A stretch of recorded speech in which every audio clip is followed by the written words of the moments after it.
यमुना तीरा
रायेषु भद्रेषु नित्यं भागवतं सेवया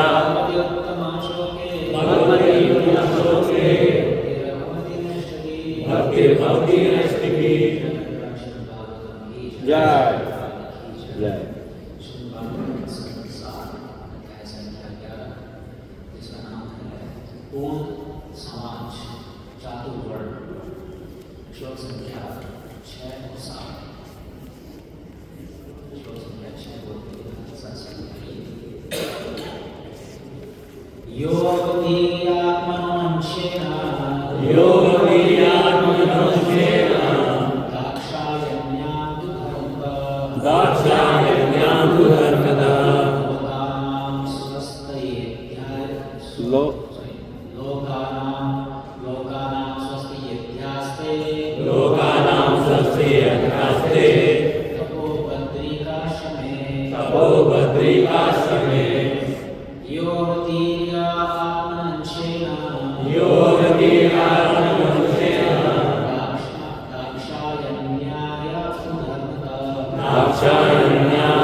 विकासने। श्लोक के शब्दार्थ कृष्ण का मूर्ति शिष्य जय। जो नारायण अवतीर्य अवतार लेकर आत्मनः अपने अंशेन नर के द्वारा दाक्षायण्या महाराज दक्ष की पुत्री दाक्षायणी के घर से निसंदेह धर्म महाराज से लोकानां सारे लोगों के स्वस्थये लाभ हेतु अध्यास से संपन्न करता है। तपस्या बद्रिकाश्रम में बद्रिकाश्रम नामक स्थान। भगवान नारायण अपने अंश नर समेत इस संसार में दक्ष महाराज की मूर्ति नाम की पुत्री से प्रकट हुए। धर्म महाराज द्वारा उनका जन्म समस्त जीवों के लाभ निमित्त था। वे आज भी बद्रिकाश्रम नामक स्थान के निकट महान तपस्या करने में लगे हुए हैं। धर्ममूलम ही भगवान सर्व वेदामय वही सर्वं च स्मृतं च तद्विदां राज्येन चात्रान् सीदति।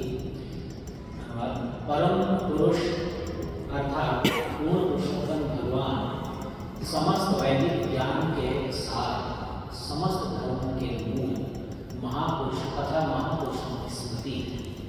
हे राजा युधिष्ठिर, इस धर्म के सिद्धांत को प्रमाण स्वरूप समझना चाहिए।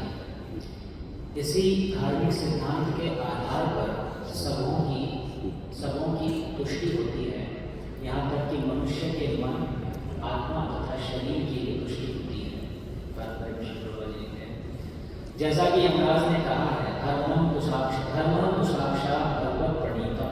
मृत्यु के बाद प्रत्येक जीव की देखभाल करने वाले भगवान का प्रतिनिधि यमराज है, जो इसका निर्णय करता है कि जीव कब और कैसे अपना शरीर बदलेगा। वह अधिकारी हैं और उनका कहना है कि धर्म तो ईश्वर द्वारा प्रदत्त नियमों तथा आचार संहिताओं से बना है, कोई धर्म का निर्माण नहीं कर सकता। अतः वैदिक सिद्धांतों के अनुयायी कृत्रिम धार्मिक पद्धतियों को अस्वीकार कर देते हैं।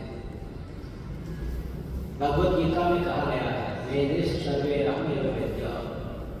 वैदिक ज्ञान का अर्थ है पूर्ण पुरुषोत्तम भगवान को समझना।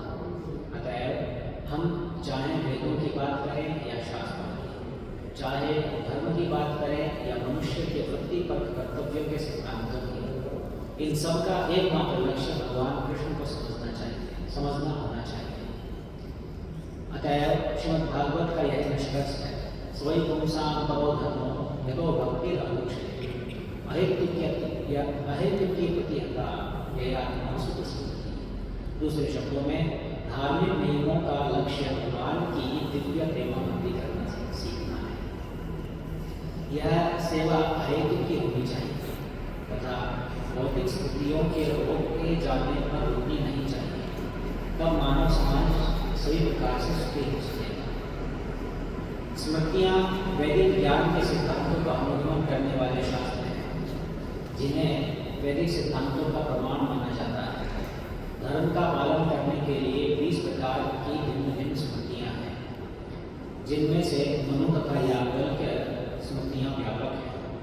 याज्ञवल्क्य स्मृति में कहा गया है, श्रुति स्मृति सदाचारः स्वस्य च नियमात्मनः सम्यक संकल्पजः कामो धर्ममूलं यदं सततं।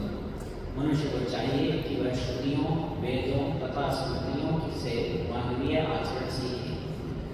श्री रूप गोस्वामी ने भक्ति रसायन सिंधु में कहा है, श्रुति स्मृति पुराणानि पांचरात्रिकी विधिना एकांत की अवेर भक्ति उत्पाद के कल्पते। आशा यह है कि भक्त बनने के लिए मनुष्य को श्रुति तथा स्मृति में दिए गए नियमों का पालन करना चाहिए।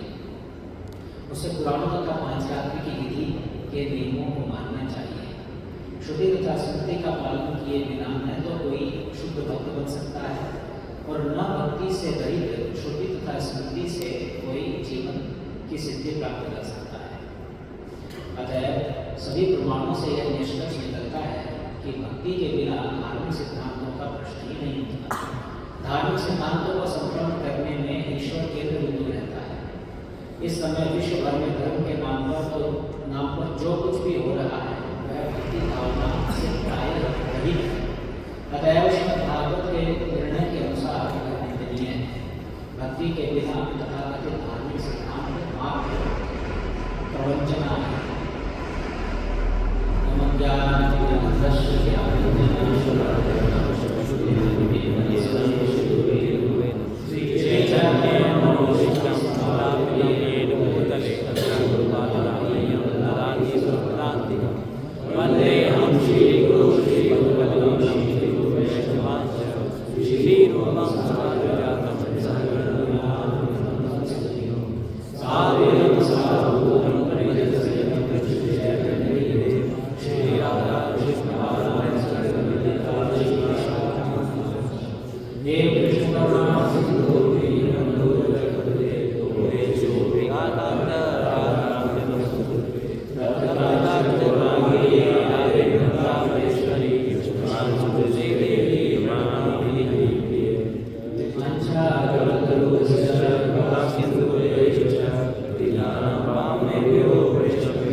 Perfect society.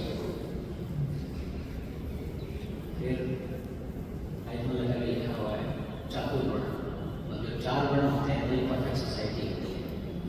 बिना वर्ण की सोसाइटी तो कभी सोसाइटी होती है, कोई वर्ण नहीं तो कोई क्लास नहीं, बस अपना एरिया जो है बना लेते हैं, खाओ पाओ बनते रहते हैं। कुछ दिन पहले लड़ाई होगी, उसी को लड़ाई कोई क्लास नहीं है, लो क्लास। लेकिन परफेक्ट समाज तभी होता है जब 4 वर्ण और 4 आश्रम प्रॉपर्ली फॉलो किए जाते हैं। क्योंकि ये जो वर्ण है ये मैन मेड नहीं है, किसी इंसान ने नहीं बनाया। आजकल पॉलिटिशियंस और एक्टिविस्ट सोशलिस्ट अपनी माइक आवाज़ कम आ रही है। सोशलिस्ट हैं, एक्टिविस्ट हैं, पॉलिटिशियंस हैं, जब भी वर्ण की बात आती है तो ये लोग भाग जाते हैं। लोग सोचते हैं कि ये तो कैटेगराइज करके जो है किसी को नीचा दिखा है, किसी को ऊंचा दिखा है। ऐसा कुछ नहीं है। भले ही आप नाम को छोड़ दे तो अभी भी तो सोसाइटी डिवाइडेड है।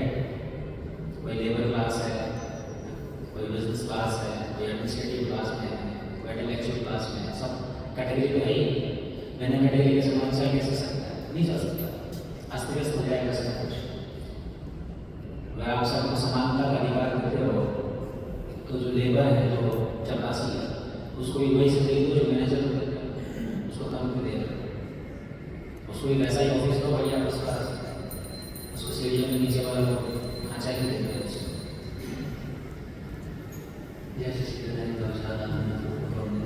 ऐसा करना संभव नहीं है, क्योंकि अगर ऐसा करेंगे, सबको अगर समान बना देंगे, एक बना देंगे, तो फिर सोसाइटी वर्क कैसे करेगी, काम कैसे करेगी। कुछ लोग कहते हैं कि देश में इतनी गरीबी क्यों? गवर्नमेंट चाहे तो पैसा छाप करके सब जो है लाख लाख रुपए करोड़ करोड़ रुपए अकाउंट में डालो, गरीबी ना मामला सेट, कोई प्रॉब्लम ही नहीं है। कर सकती है, लेकिन ये सब कर दिया तो जो इकोनॉमिक्स के स्टूडेंट हैं तो जानते होंगे क्या होगा फिर समाज में, इन्फ्लेशन बढ़ जाएगा। तो इतनी भयंकर प्रॉब्लम हो जाएगी। अगर सबके पास करोड़ों रुपये आ गए तो कौन किसी का घर पूछा लगाने जाएगा? हो जाएगा सफाई करके। अगर मेरे पास करोड़ों रुपये है तो ये जरूरत ही नहीं है मान लीजिए कोई लोग रास्ता में कोई हो तो किसी हाथ बनाने जाएगा, कोई गली साफ करने जाएगा, कोई किसी घर में खाना बनाने जाएगा, कोई किसी की हेल्प नहीं करेगा, सब सोचेंगे घूमने फिरने जाएंगे। इन्फ्लेशन बढ़ जाएगा तो प्रॉब्लम हो जाएगी। तो ये जो कैटेगरी है, जो वर्ण है, ये भगवान ने बनाए हैं। भगवद गीता में कृष्ण स्पष्ट करते हैं चातुर्वर्ण मया सृष्टि, ये मेरी सृष्टि है, मेरा सृजन है। पूर्ण कर्म विभाग, ये गुण और कर्म के हिसाब से बनाए गए। तो ये स्कूल में पढ़ाई करते हैं तो उसमें पढ़ाई तो सबको सेम जाता है, सेम एजुकेशन दी जाती है कि कोई टेस्ट कर पाता है, कोई नहीं कर पाता, कोई मेरिट लेकर के आता है, कोई जो है मीडियम लेकर आता है, कोई फेल हो जाता है। सब अलग अलग जो है अकॉर्डिंग टू देयर लेवल वो जो है स्कूल पास करता है। फिर उसके हिसाब से उनको according to their level job मिलती है, बिजनेस करते हैं, जो भी जो है जिस फील्ड में जाते हैं, स्ट्रीम में जाते हैं। तो इस तरह से स्कूल से जो कैटेगरी चालू होती है। तो सिमिलरली वैदिक सभ्यता में गुरुकुल थे, गुरुकुल में बच्चे आते थे, ब्रह्मचारी गुरुकुल वसंता गुरुकुल में आकर के सारे शिक्षा प्राप्त करते थे, सब कुछ एजुकेशन दी जाती थी। लेकिन अकॉर्डिंग टू देयर लेवल उनको कैटेगराइज किया जाता है। 12-13 साल का हमने 13-14 साल का जो बच्चा होता है तो उसके गुण दिखने लग जाते हैं कि किस और जा रहा है। इसमें मैकेनिकल इंक्लिनेशन है या एडमिनिस्ट्रेटिव इंक्लिनेशन है या business kind of passive inclination है या भोलू है, कुछ नहीं कर सकता, हेल्प कर देगा किसी, हेल्प में भी अलग कैटेगरी, हर चीज़ में अलग अलग कैटेगरी होती है। ये मोटा मोटी समझाने के लिए इंटेलेक्चुअल, एडमिनिस्ट्रेटिव, बिजनेस क्लास और हेल्थ क्लास, मोटा मोटा बाकी सब में बहुत सारी डिवीजन और कैटेगरी आती है। जैसे इंजीनियरिंग में बहुत सारे डिवीजन है, मैकेनिकल है, सिविल है, कंप्यूटर साइंस है, अलग अलग कैटेगरी। कॉमर्स में जाओगे तो उसमें भी अलग अलग कैटेगरी है, आर्ट्स में अलग कैटेगरी है। ऐसे जो है इन चारों वर्णों में अलग अलग कैटेगरी है। तो ये जो समाज जो है ये भगवान ने इस प्रकार से सृष्टि किया है, इसको बनाया, इसको आप खत्म नहीं कर सकते। इसको आप अलग अलग नाम देकर चेंज कर सकते हो। आप ठीक है ब्राह्मण मत बोलो, आप आर्य साइंटिस्ट बोलो, आप जो क्षत्रिय मत बोलो, आप कमांडर बोल दो, इंस्पेक्टर साहब बोल दो, ठीक है, आप वैश्य मत बोलो, आप बिजनेसमैन बोल दो, आप शूद्र मत बोलो, आप हेल्पर बोल दो, सहयोगी बोलो, असिस्टेंट बोलो।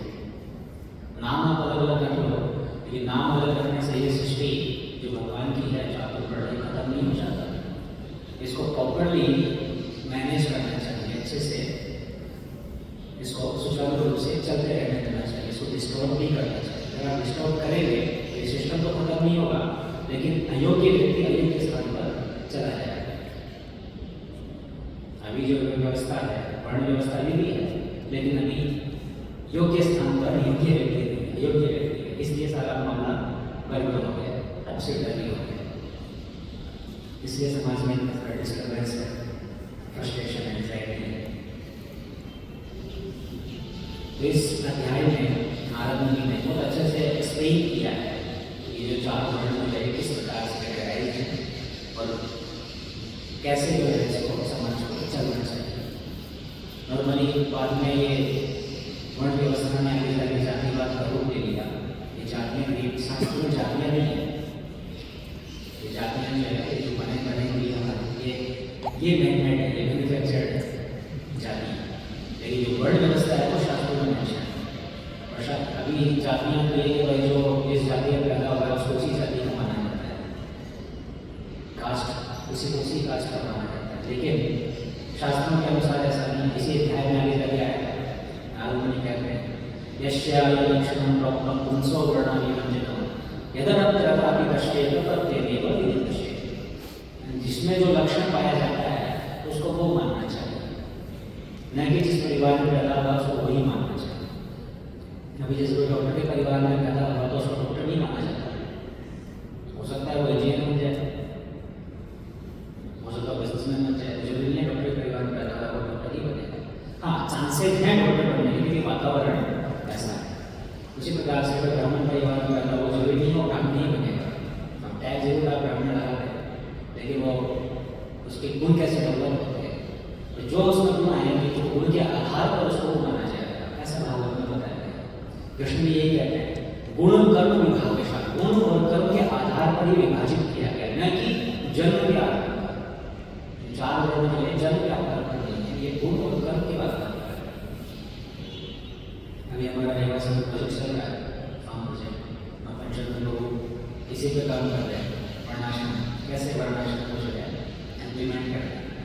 बिगिनिंग फ्रॉम दैट एप्रोच हम सोचते हैं कि वर्णाश्रम बाहर के लिए है, बाहर के लिए हमारे लिए पहले हमें अपना समझना है, यहाँ पर रोल क्या है। बच्चों को कर रहे हैं, बजा रहे दिमाग, पढ़ रहे हैं, रिसर्च कर रहे हैं, दैट्स गुड। इम्प्लीमेंट होता है वर्णाश्रम व्यवस्था, उससे क्या कि समाज सुचारू रूप से कार्य करता है, सब पीसफुल हो जाता है, सब शांतिपूर्ण रहता है, लड़ाई झगड़ा नहीं होता है, क्योंकि सब अपने अगर स्वभाव के अनुसार अपने जो नियत कर्म है उसको प्रॉपर्ली एग्जीक्यूट कर रहे हैं तो व्यक्ति अपने आप पीसफुल हो जाता है। भगवद गीता में भगवान कहते हैं, अगर कोई अपना स्वधर्म छोड़ करके दूसरे का कर्म करता है तो पाप का भागी बनता है, डिस्टर्ब हो जाएगा, भले दूसरे का परफेक्टली कर्म कर ले, ऐसा भगवद गीता में भगवान कहते हैं। तो स्वधर्म जो है, जब स्वधर्म की पालना की जाती है इससे तो व्यक्ति पीसफुल रहता है। लेकिन यहाँ पर ये भी समझना चाहिए, अगले श्लोक 7 नंबर श्लोक में बताया गया है कि सारे धर्मों का मूल क्या है, भगवान। ये चातुर्वर्ण जो व्यवस्था जो है, वर्णाश्रम धर्म, उसको वर्णाश्रम धर्म कहा जाता है, तो इसका भी मूल क्या है, भगवान। वर्णाश्रम का वर्जेत पर विष्णु आराधक नाम है, तो विष्णु की आराधना, पर ब्रह्मा जो परम पुरुष उनकी आराधना। ये वर्णाश्रम का उद्देश्य ये नहीं है कि बस केवल अपनी ऑक्यूपेशन ड्यूटी कर रहा है, पैसा कमा रहा है, कर रहा है कैसे ना। वर्णाश्रम व्यवस्था का असली उद्देश्य है भगवान को तुष्ट करना। जब वर्णाश्रम व्यवस्था की पालना की जाती है तो भगवान तुष्ट होते हैं, विष्णु संतुष्ट होते हैं। चैतन्य महाप्रभु और रामानंद के बीच जो संवाद है वहाँ पर जो पूछते हैं कि भाई क्या श्रेष्ठ है, वो यही बताते हैं रामानंद का। सबसे पहली बात वर्णाश्रम की पालना, ऑक्यूपेशनल ड्यूटी की पालना, और इसका उद्देश्य है पर भगवान जो विष्णु है उनकी आराधना करना। इससे भगवान प्रसन्न होते हैं। भगवान के द्वारा नियम बनाए हुए नियम की पालना करेंगे तो डेफिनेटली भगवान प्रसन्न होंगे। तो वर्णाश्रम धर्म का उद्देश्य क्या है, भगवान को संतुष्ट करना। लोग भगवद भागवतम के शुरुआत में भी आता है, दूसरे अध्याय में, फर्स्ट पहले से दूसरे अध्याय में बताया गया है कि जो धर्म है इसका उद्देश्य है धन कमाना नहीं है, इंद्र तृप्ति करना नहीं है। धर्मस्य न इंद्रिय तृप्ति, काम ले वो काम धर्म का उद्देश्य जो है वो इंद्र प्रीति नहीं है, इंद्र को तृप्त करना नहीं है। धर्म का उद्देश्य है भगवान को संतुष्ट करना। धर्म की पालना की जाती है इसलिए भगवान को तुष्ट किया जाए। कई सारे लोग केवल धर्म का सहारा लेते हैं अपने इंद्र को तुष्ट करने के लिए। कई सारे ऐसे कलाकार हैं जो कथाएं करते हैं पैसा के लिए, कोई पैसे के लिए नहीं करता तो अपनी मान प्रतिष्ठा के लिए करता है, प्रचार प्रसार के लिए करता है, किसी कोई ना कोई अल्टीरियर मोटिव उद्देश्य होता है। धर्म के द्वारा अपने अल्टीरियर मोटिव को सेटिस्फाई करना, और कुछ भी हो सकता है, धर्म हो सकता है, लाभ प्रतिष्ठा हो सकता है। सेंस वेरिफिकेशन के 2 प्रकार के होते हैं, एक तो खुद के लिए सेटेलाइज वेरिफिकेशन और एक पूरे समाज के लिए।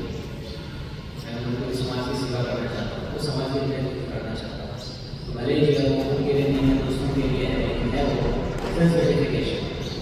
लेकिन धर्म का उद्देश्य सेल्फ वेरिफिकेशन नहीं है, धर्म का उद्देश्य है उपलब्ध हरिपोषण, संस्कृति हरिपोषण, हरिपोषण।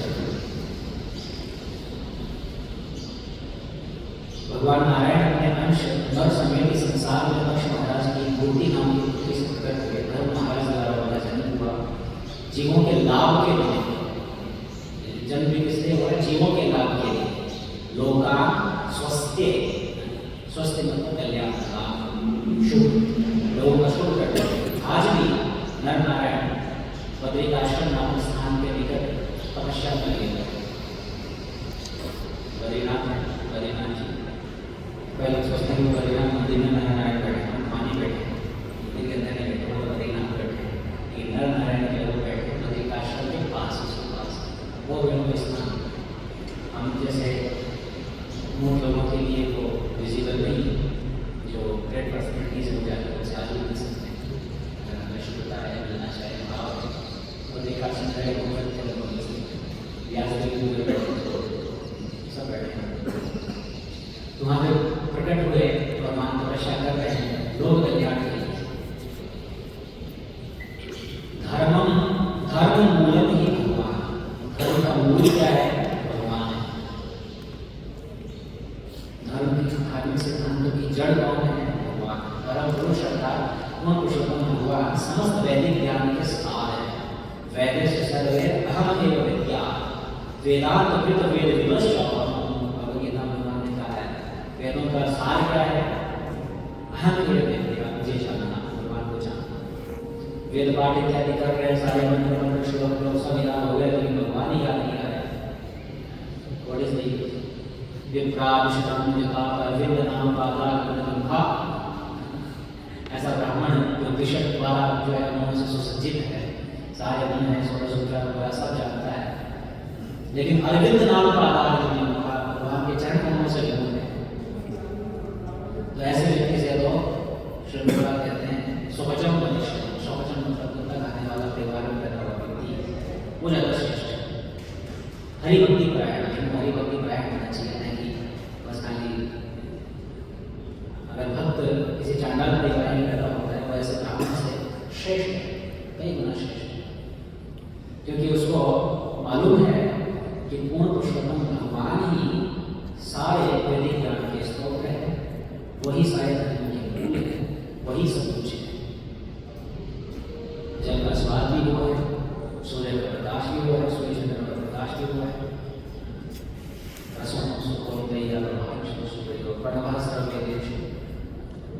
शब्द के तो भगवान ही सब कुछ है, सारे सबके मूल है। ये बात जो जानता है वो व्यक्ति सर्वश्रेष्ठ है, वही महापुरुष कहलाता है।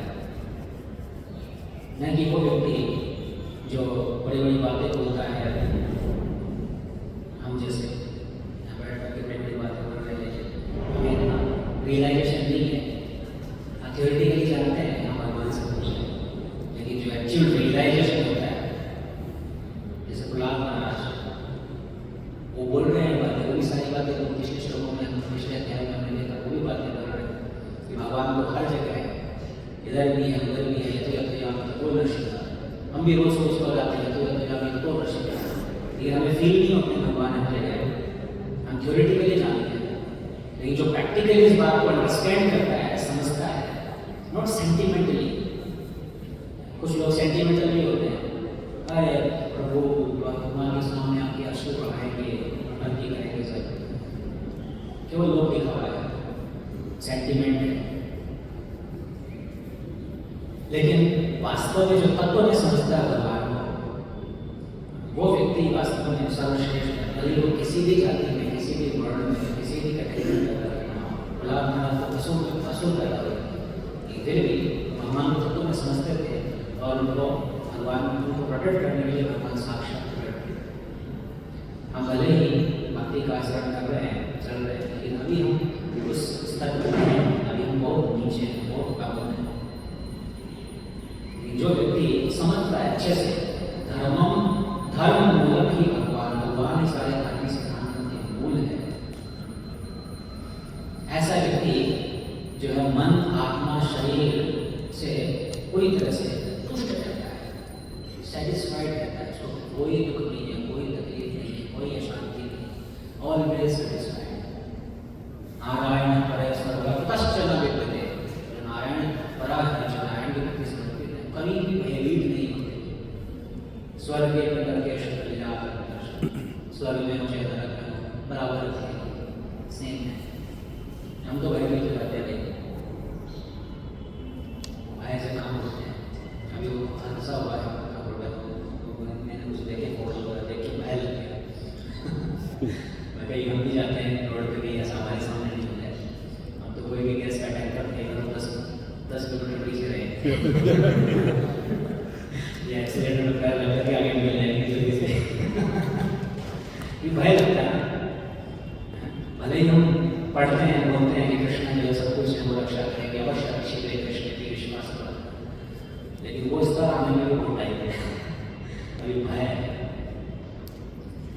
ये जो बातें कही जाती है ना कि युधिष्ठिर का गुण होता है नाम और बाधा, हम उसी में अच्छी कैटेगरी में भले ही जो है धोती कुर्ता पहन के तिलक धारी करके माला करके कर रहे हैं, लेकिन अभी हम उस स्तर पे नहीं पहुँचे हैं। हम बहुत नीचे हैं, बहुत नीचे। हो सकता है बाहर कोई ऐसा व्यक्ति हो जो देखने में लगे कि निकृष्ट है, यूजलेस है, लेकिन उसके मन में जो भाव है भगवान के प्रति वो हमारे से कहीं ज़्यादा श्रेष्ठ है।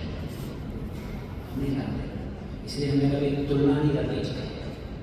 मैं ऊपर हूँ, ये नीचे है, ये ऊपर है, ये नीचे, तुलना नहीं करनी चाहिए। हमें अपने आप से अपनी तुलना करनी चाहिए, दूसरों से भी तुलना नहीं करनी चाहिए। श्री प्रभुपाद जी स्टोरी सुनाते हैं, आपने सुनी होगी। ब्राह्मण है सुनी सब, किसने नहीं सुनी? बहुत सारे लोग नहीं सुनी। बड़ी सुंदर स्टोरी है, वापस से सुनाते हैं। जिसने सुनी है वापस सुन लीजिए। प्रभुपाद जी बड़े अच्छे से सुनाते हैं। आप सुनिए, इंग्लिश में प्रभुपाद जी सुनाते हैं तो आप यूट्यूब पे सर्च कर सकते हैं। ब्राह्मण है तो प्रभुपाद स्टोरी बाय श्री प्रभुपाद। प्रभुपाद से सुनेंगे तो ज़्यादा अच्छा लगेगा, लेकिन हिंदी में मैं सुनाता हूँ। आपको किनको भी इंग्लिश नहीं आती तो हिंदी में सुनाता हूँ। तो एक बार नारद मुनि भगवान के पास जा रहे थे भगवान से मिलने के लिए। तो रास्ते में उनको एक ब्राह्मण दिखा जो पवित्र नदी में स्नान कर रहा था। आधा पानी में खड़ा होकर के अपना थ्रेड लेकर के बैठ जाप कर रहा था, भगवान का स्मरण कर रहा था। तो नारद मुनि वहाँ से गुजर रहे थे, अपने वीणा बजाते थे। नारद मुनि बजाए वीणा, राधिका का नाम लेते हुए निकल रहे थे। तो जैसे ही ब्राह्मण ने नारद मुनि को देखा तो बड़ा खुश हुआ, तुरंत पानी से भाग गया, भोजन प्रणाम किया गया। आज इतने बड़े संत नारद मुनि के दर्शन हुए, आप कहाँ जा रहे हैं? बोले भगवान से मिलने जा रहे हैं। अच्छा, तो आप कृपा करके भगवान से पूछिएगा कि मैं इस भौतिक संसार से कब मुक्त होगा, कब इस दुखालय नशा से मुक्त होगा और उनके श्री चरणों में सेवा का कुशल प्राप्त होगा। तो आप कृपा करके उससे पूछिएगा। नारद मुनि ने जरूर पूछा, ठीक है। तो नारद मुनि आगे बढ़े। आगे जाकर तो उन्होंने एक मोची को देखा।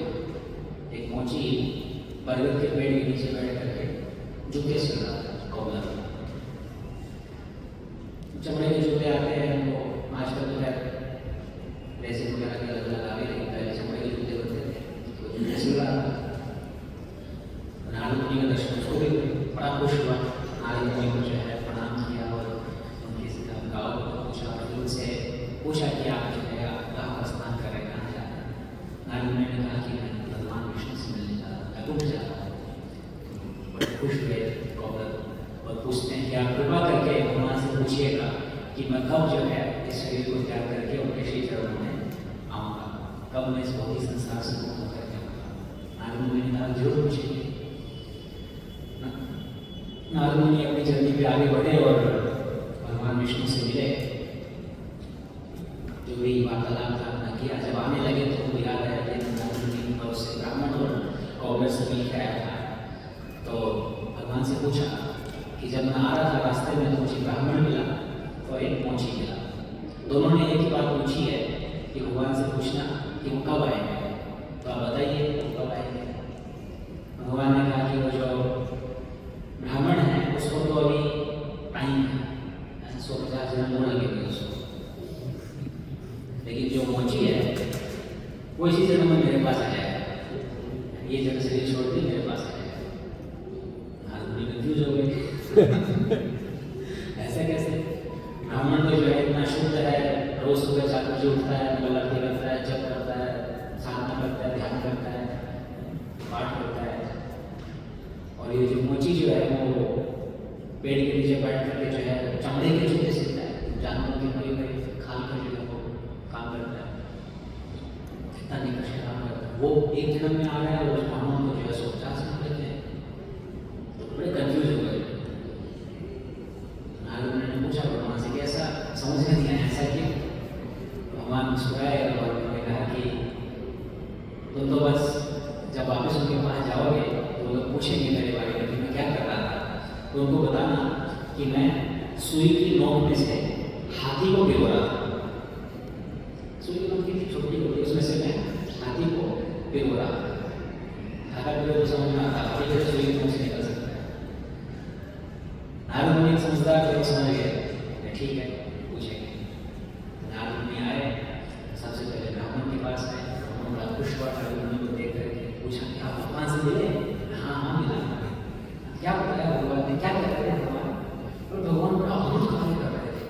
क्या कर रहे थे? सुई की नोक से हाथी भिगो रहे थे।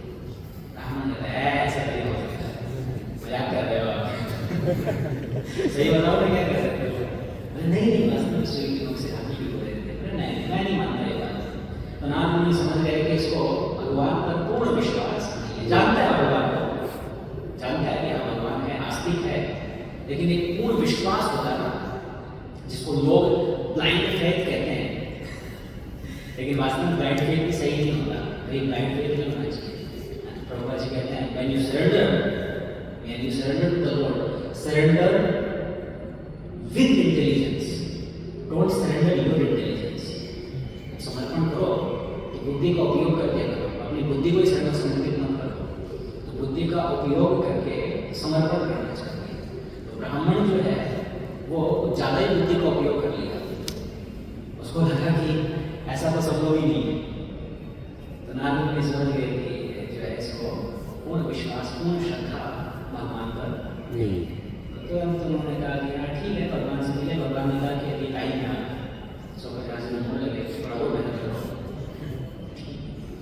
नारद मुनि आगे बढ़े और मोची से मिले। मोची बड़ा खुश हुआ नारद मुनि को देख दर्शन करके। और नारद मुनि से पूछा कि भगवान क्या कर रहे थे? नारद मुनि ने कहा कि भगवान बड़ा अद्भुत कार्य कर रहे थे। अच्छा बोले वो सुई की नोक से हाथी को भिगो रहे थे। बड़ा खुश हुआ बाबूलाल बात सुन करके, और उसकी आंखों से आंसू आने लगे और कहने लगा कि वाह भगवान महान है, भगवान के लिए कुछ भी इम्पॉसिबल नहीं है, भगवान कुछ भी कर सकते हैं। He is the supreme Lord, he is capable to do anything and everything, nothing is impossible। बड़े खुश हुए और आंखों से आंसू आने लगे। तो नारद मुनि को आश्चर्य हुआ कि ये ऐसे कैसे जो विश्वास कर लिया। कोई कह सकता है तो बिल्कुल ब्लाइंड फॉलोइंग है, अंधविश्वास है, बिल्कुल आंख बंद करके जो है कुछ भी बोलो भगवान ने ये किया वो किया, भगवान ने चट्टी में गिर गया, वो पर्वत उठाया, सब मान लेते हैं।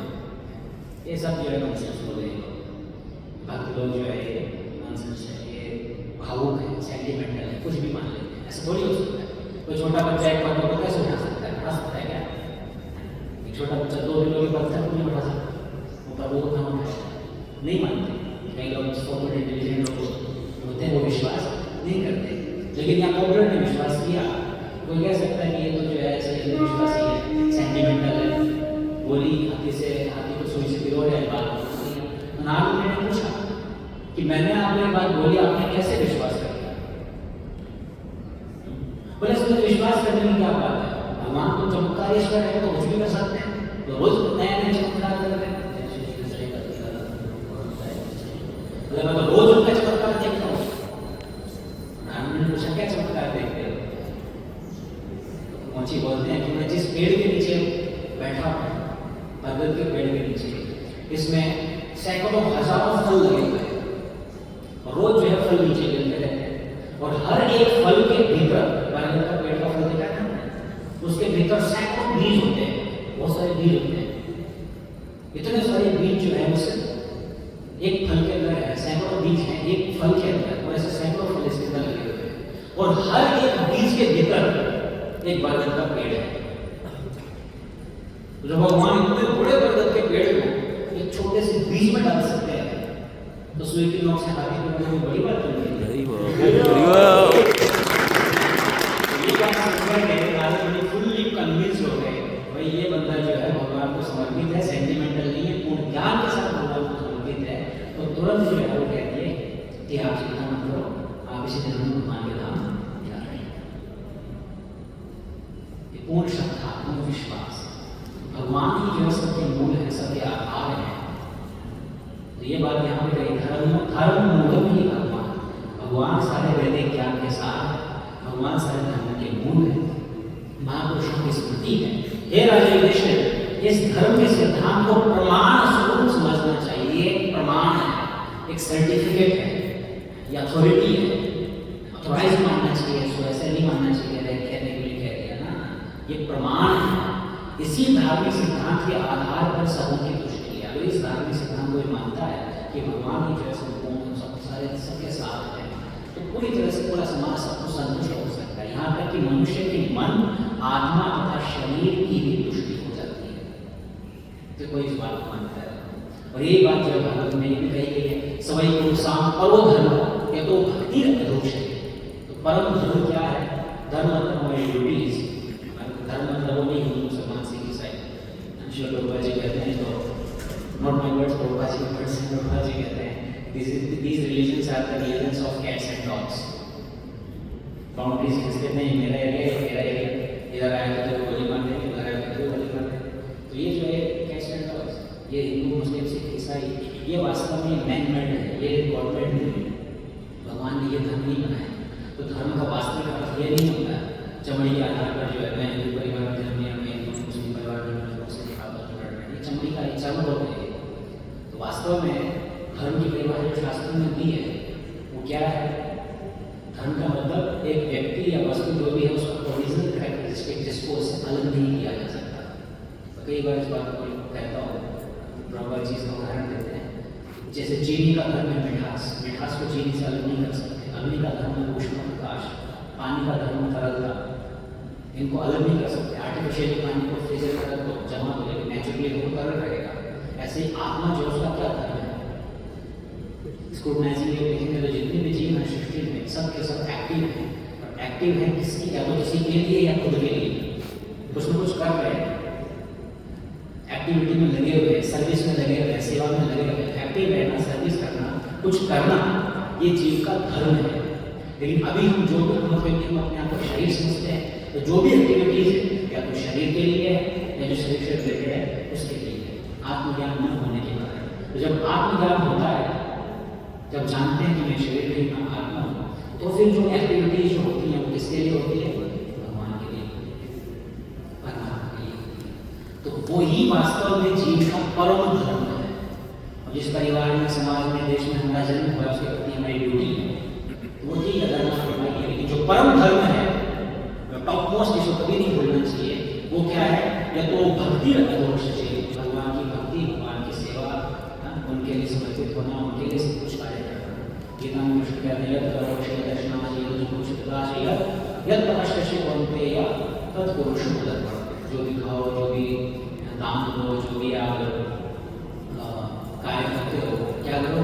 तदर्पण, मुझे अर्पित करके करो। तो इस प्रकार से इसी को परम धर्म कहा गया है। तो जब इस परम धर्म की पालना की जाती है, तो ये आत्मा सुख स्थिति, वो जो आत्मा क्या होती है? सुख संपन्न हो जाती है, सेटिस्फाइड हो जाती है, सेल्फ सेटिस्फाइड, आत्मतुष्ट।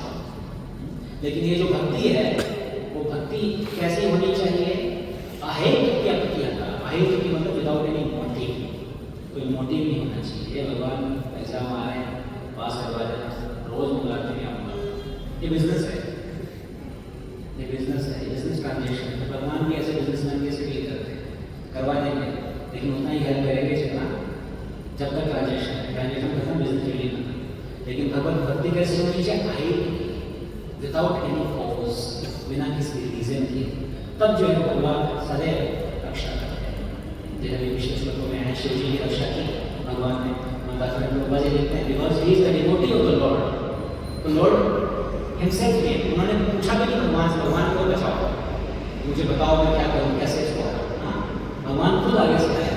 जब भगवान का भक्त को शुद्ध भाव से कहता है, अपनी अप्रत्यता means non stop, not that Sunday जब करेंगे संडे मत जाएंगे बाकी मजे करेंगे ना, नॉन स्टॉप एवरी डे के साथ में करेंगे तो भगवान भक्त की रक्षा करते हैं आगे से, उसको अलग से भगवान से कुछ पूछने की जरूरत नहीं, भगवान अपने आप रक्षा करते हैं।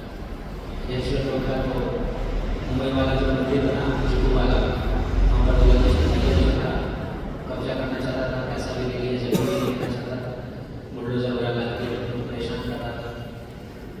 रात को अटैक आया मर गया, बकरियाँ या लेकिन दौड़ते दौड़ते बोलते गिरे मुझे नहीं चाहिए वापस। बाबा जी ने कहा कि नरसिंह देव कर ली, नरसिंह देव ने मार दिया उसको, बुलाया नहीं नरसिंह देव को, अपने आप आ गए, भक्तों को परेशान कर रहा था, आ गए। बाबा जी भी कहते हैं कि we should not work in such a way that lord has to come for us. हमें ऐसा काम नहीं करना चाहिए जैसे भगवान को परेशानी हो जाने के लिए, हमें बिल्कुल शांतिपूर्वक अपनी भक्ति करनी। तात्पर्य कहने का मतलब ये है कि जब हम निष्काम भाव से नॉन स्टॉप भगवान की सेवा पूजा करते हैं, उनकी भक्ति करते हैं ज्ञान के साथ, नॉट दैट जस्ट सेंटिमेंटल, पूर्ण नॉलेज के साथ, इतनी सारी नॉलेज गीता भागवत इत्यादि में दी गई है, इनको पढ़िए, जानिए, समझिए, अंडरस्टैंड कीजिए, not that just sentimental, understand करके भगवान को पूरी तरह से इंटेलिजेंस के साथ समर्पित होंगे। भगवान जो ऐसे चीज़ को हमेशा रक्षा करता है, ऐसा चीज हमेशा सेटिस्फाइड रहता है, उसको किसी चीज़ का कोई अभाव नहीं रहता और कोई भी कमी उसको नहीं रहती है। ये बहुत सुंदर अध्याय है, इस अध्याय में 4 वर्ण के विषय में नारद ने कृष्ण महाराज को बहुत अच्छे उपदेश दिए हैं और इसको कनेक्ट किया है कि ये जो 4 वर्ण है, ये पूर्ण समाज है, ये तभी पूर्ण होता है जब हम हमारे धर्म की पालना करते हैं, भगवान को केंद्र में करते हैं।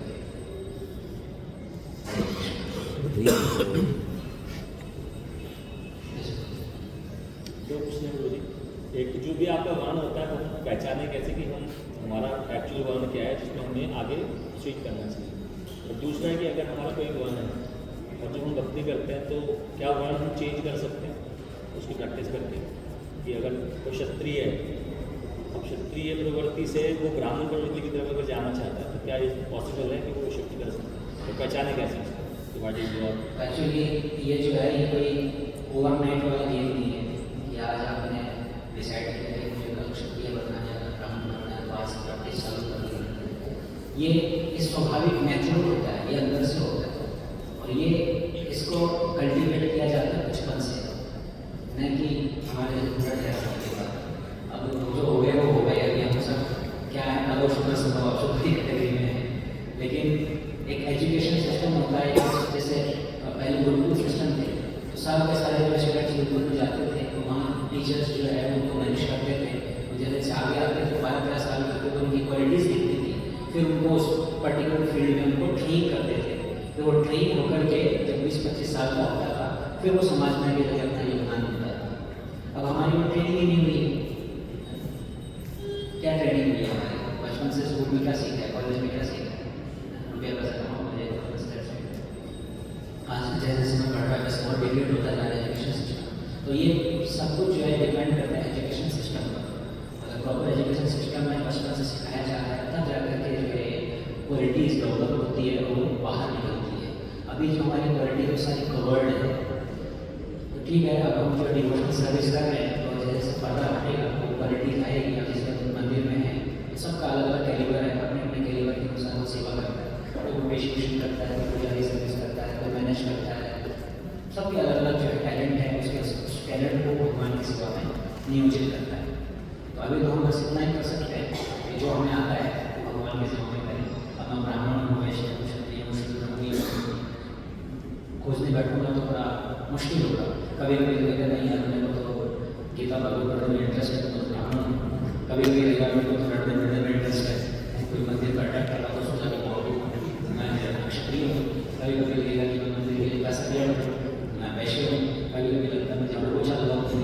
तो अभी हम सब मिक्स हैं, अभी क्या है और ऐसा ही हमें पता नहीं है, आपको प्रॉपर ट्रेनिंग नहीं है।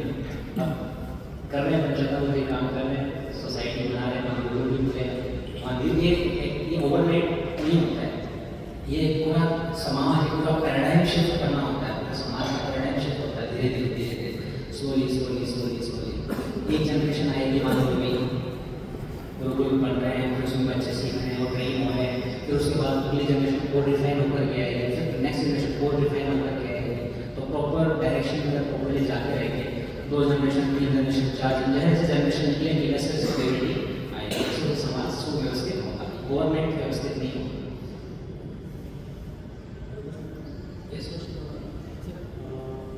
तो मुझे जैसा आपने बताया कि घर का यूज़ कभी भी किसी मोटिव से नहीं करना चाहिए, घर का पालन या भगवान जैसे घर बनाने के लिए या यश कमाने के लिए। अब महाभारत के युद्ध के मैदान में जब अर्जुन शोक में आते कि मैं कैसे युद्ध कर सकता हूँ, तो भगवान ने कहा कि युद्ध नहीं करोगे तो तुम्हारी यश की हानि है, तो उनको धर्म का पालन करो और यश को प्राप्त करो। तो वहाँ पे भगवान अर्जुन को बोल रहे कि यश को प्राप्त करो और यश करो। वो भगवान केवल उसी में फोकस नहीं कर रहे हैं, भगवान अलग अलग एंगल से अर्जुन को बता रहे हैं। कई सारे एंगल्स दिए हैं, उसमें वन ऑफ द एंगल ये भी है, मोटिवेट कर रहे हैं वो, भाई इस चीज़ से मोटिवेट नहीं होता तो ये बात बोल के देखता हूँ, इससे मोटिवेट हो जाए, इससे नहीं होता तो ये बात बोल के देखता हूँ, इससे मोटिवेट हो जाए। ऐसे भगवान ने बहुत सारे एंगल्स दिए हैं, लेकिन अल्टीमेटली भगवान ने क्या कहा है, सब धर्मान परित्यज्य मामेकं शरणं। ये अल्टीमेट है, मां मनुष्मत् युद्धेच विनम्रोति एंड फाइट। तो ये अब क्योंकि हम कंटेमिनेटेड हैं, कि हम दूषित हैं, तो हमारे में रहता है लाभ प्रतिष्ठा पूजा का रहता है, कितना ही हम छुपाने की कोशिश करें, लेकिन वो जो है कहीं ना कहीं निकल करके आता है।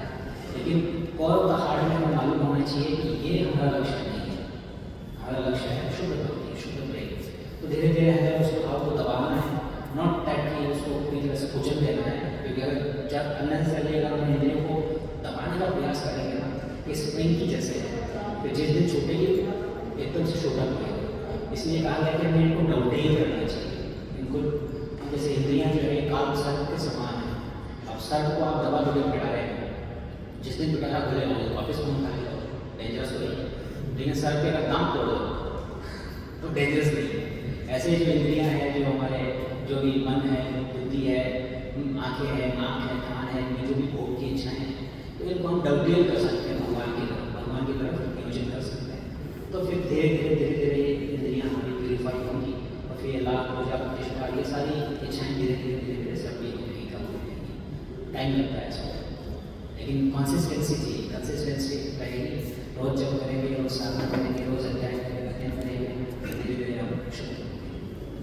हरे कृष्ण, हरे कृष्ण, जय। टाइम शांत